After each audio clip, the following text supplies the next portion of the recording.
Hey there, physics pals. Paul Lake here with another physics problem solved. This is the channel where I solve the physics homework problems provided to me by my tutoring clients. See the video description below for a way to get in contact with me if you need a private tutor. My rates are reasonable, and I'm really pretty good at this. And if you find this helpful, please like, share, and subscribe, and let's get to today's problem. So this is a kinematics problem, kind of an introductory kinematics problem where we're dealing with average velocity and the average speed of a moving cart. Now, some of the ideas that you should be somewhat familiar with are position, displacement, and distance. And then we're also going to talk about average velocity and average speed in this problem. Okay, so let's read through the problem. It says, a cart moves along a straight track. Starting at the origin, it moves with a velocity of 3 meters per second for 4 seconds. Then it instantly slows to 1 meter per second for 3 seconds. Next, it stops for 3 seconds. Finally, it reverses direction and moves with a velocity of -5 meters per second for 2 seconds. A, draw a position versus time graph for the entire 12 seconds. And B, determine the average velocity of the cart for the entire 12 seconds, and then determine the average speed of the cart for the entire 12 seconds. So here's what I recommend you do. Pause the video right now. Try to work this problem yourself. And if you get stuck or you want to check your work, hit play and move through it and see how you do. All right. So let's write down what's given. Okay, now the way I'm going to organize this, we obviously have 4 different time intervals here. For the first 4 seconds, we're moving with positive 3 meters per second. And then for 3 seconds, we slow down. For 3 seconds, we stop. And then for 2 seconds, we move in the other direction. Now, all of these velocities are constant velocities. This problem does not include acceleration. We're not at acceleration yet. That's coming up. That'll be coming up soon. But for this problem, we're not going to worry about acceleration.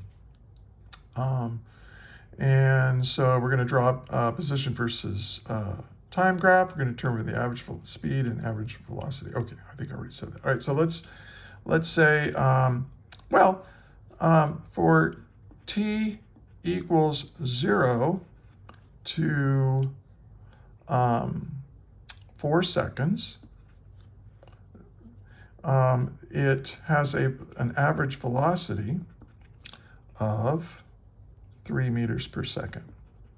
See, one of the things as you do physics problems, and you can really benefit from watching my videos, because I do this a lot, is you really need to organize the information that you're given so that you can understand what's going on. And then from t equals 4 seconds to, well, let's see.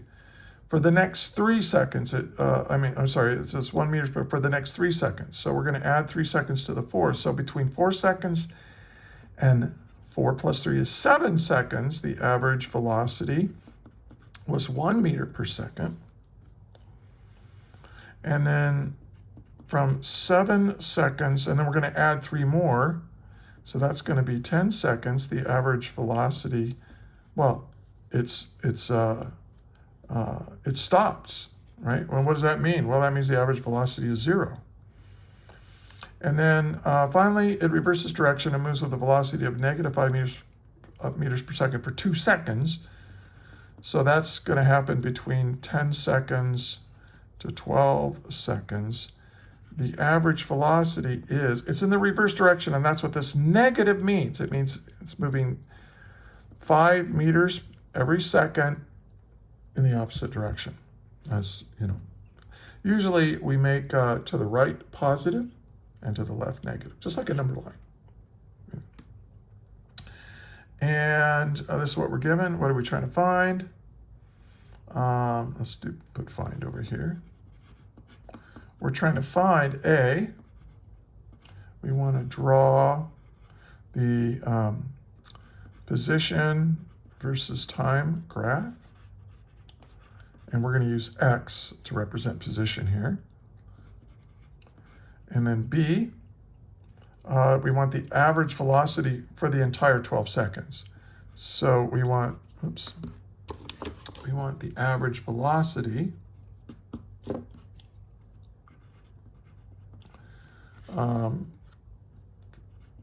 for 0 to 12 seconds.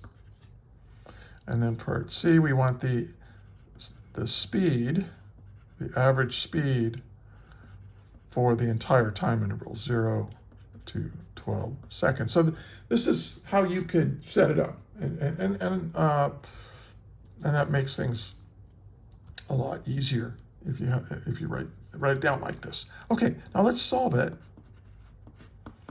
Now this cart is starting at the origin. It starts at the origin. So what does that mean? Well, you know, if I were to actually draw this on a number line, my little cart, I'll just draw it like this. And then it's gonna go, you know, like 1, 2, 3, 4, 5, 6, 7, 8, 9, 10, 11, 12, 4, 6, 8, 10, 12. So it's gonna move this way, and then it's gonna slow down, and then it's gonna move back the other way. So it's just moving back and forth on this x-axis, right? But if I want to draw for part A, I want to draw a position versus time graph. So let's go ahead and draw the graph. Okay. Now we don't know if there's any negative velocity or not. I mean, sorry, negative position. So we don't really know. Actually, let's go ahead and figure out what my displacements are. I'm going to start here because it says starts at the origin. This is my position on the x-axis. So it's like you take this x-axis and you rotate it, and we're going to show the motion back and forth on the x-axis as described here, but we're going to spread it out over time so we can really see what's happening.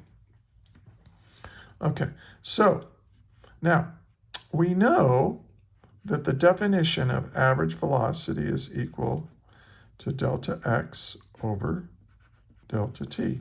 Now, one thing I'm going to do is I'm going to say this is the first case, the second case, the third case, and the fourth case.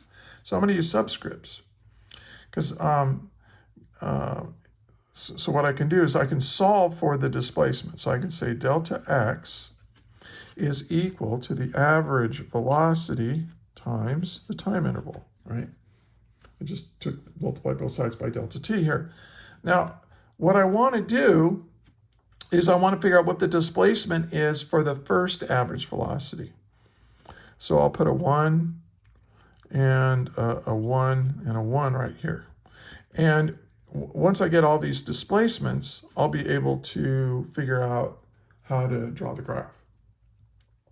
Okay, so this average velocity is, it moves at a rate of 3 meters per second, and it does this from 0 to 4 seconds. So it does that for 4 seconds. That's my delta t. 3 times 4 is 12. And meters per second times seconds leaves meters. So it's going to move 12 meters. I think that's pretty straightforward. Now delta x2 is equal to the second average velocity times that second time interval. Now the second average velocity is, we're moving at 1 meter per second. Now the time interval, we're going from 4 seconds to 7 seconds. That's a 3 second time interval. And so that's going to be 3 meters. And then delta x3 is going to be the average velocity, 3 times the time interval, 3. Now the average velocity is 0, oh, this is 0 meters per second times, well, 3 seconds, right? From 7 to 10 seconds, but obviously that's 0 meters, right? I mean, it stopped. It stopped, so it's not changing its position at all for those 3 seconds. That's, you know, that's what stop means. Okay, and then the fourth is, well, the average velocity for the fourth time interval. And that is going to be negative 5 meters per second. And the change in time is only 2 seconds, from 10 to 12. So that's going to be 2 seconds. So that's negative 10 meters. So now I have enough information where I can draw this.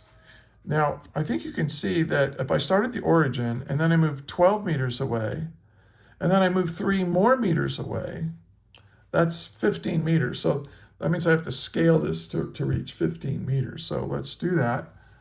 I'm going to go 1, 2, 3, 4, 5, 6, 7, 8, 9, 10, 11, 12, 13, 14, 15. And then I'll just go 2, 4, 6, 8, 10, 12, 14. Now, if you do your homework, if you're doing this in a notebook or on paper, I suggest use graph paper or engineering paper or something like that. It'll make it a lot neater. I just going to sketch it by hand, being the hypocrite that I am. And then the time goes from 0 to 12 seconds. So we're going to go 1, 2, 3, 4, 5, 6, 7, 8, 9, 10, 11, 12, 2, 4, 6, 8, 10, 12. This is time in seconds, position in meters. So we're going to start here. Now, over the next 4 seconds, over these 4 seconds, we move 12 meters away. So I'm going to go to 4. 1, 2, 3, 4. Now watch how I do this. If you're just using plain paper like I am, you just draw a dashed line up like that. And then this was at 12 meters. So I'm going to go to 12 meters here, come across here, and then there's my point. And then, I could use a ruler, but I'm pretty good at freehand drawing, so I'm just going to draw that. So there's my first displacement.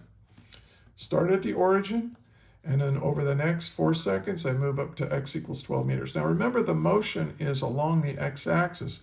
We're just spreading it out over time. And notice that this average velocity, this 3 meters per second, it's the slope of this line right here. So if you have a position versus time graph, the slope of that graph gives you the average velocity over that time interval. Okay. If it's a straight line, it's an average.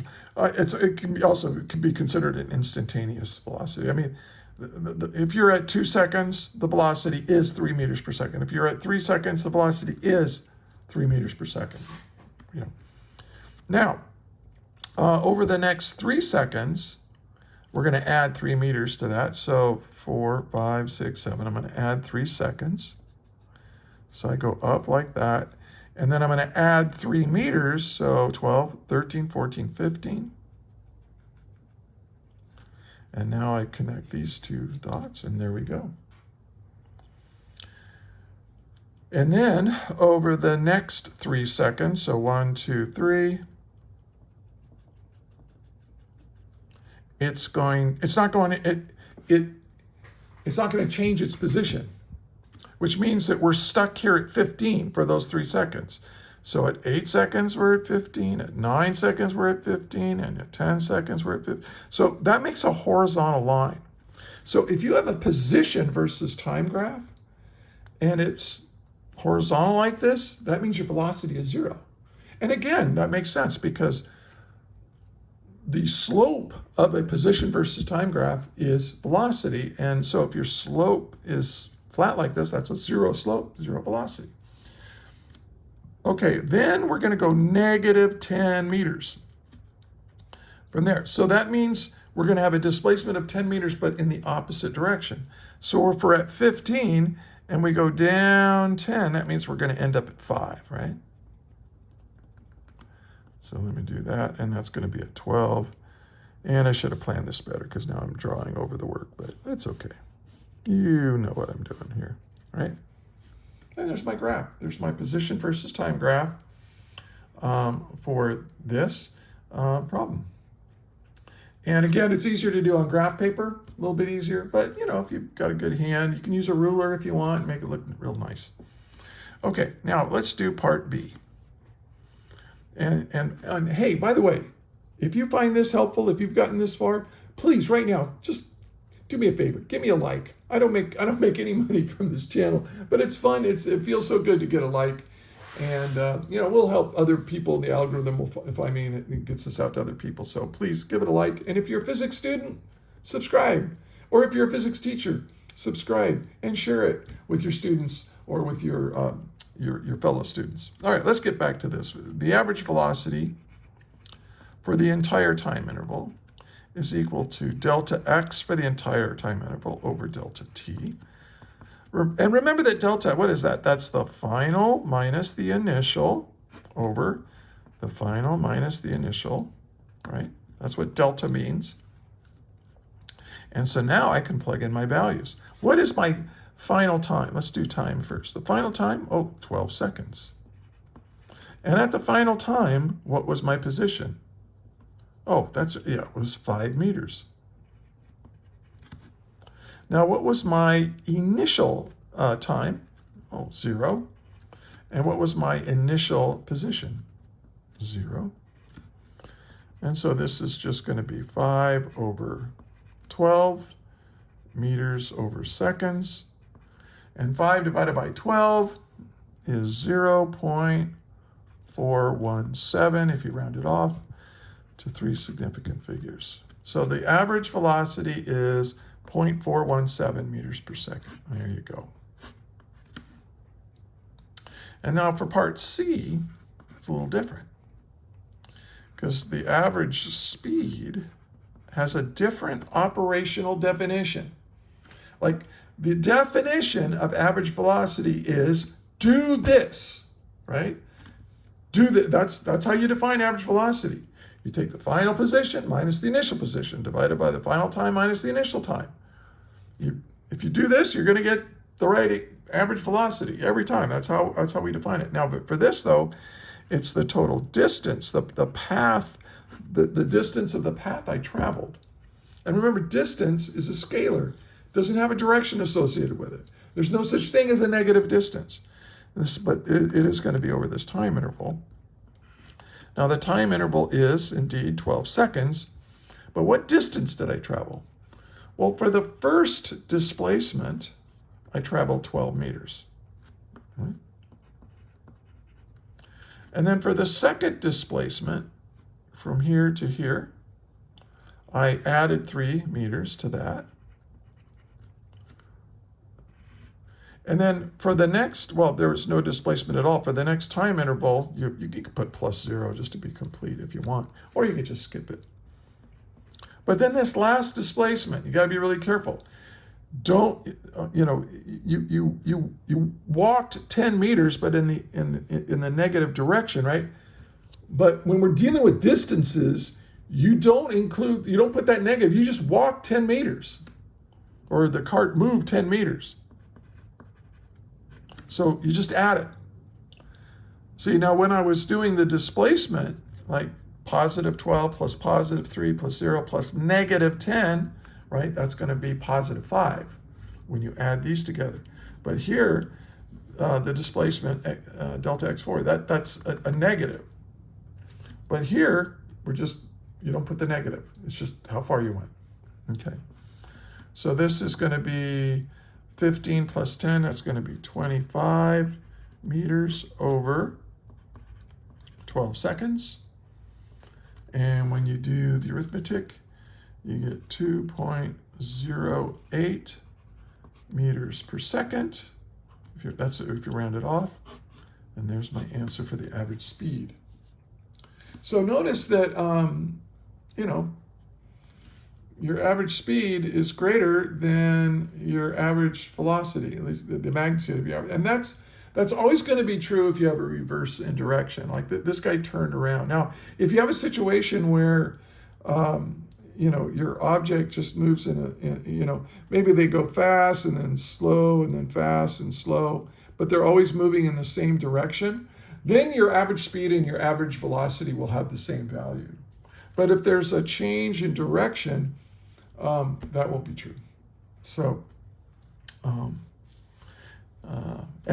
by the way, average speed is always positive, whereas average velocity can be negative. If I had maybe extended this down so that it was, down in here somewhere where you had a negative final position, you would have had a negative displacement and therefore a negative average velocity.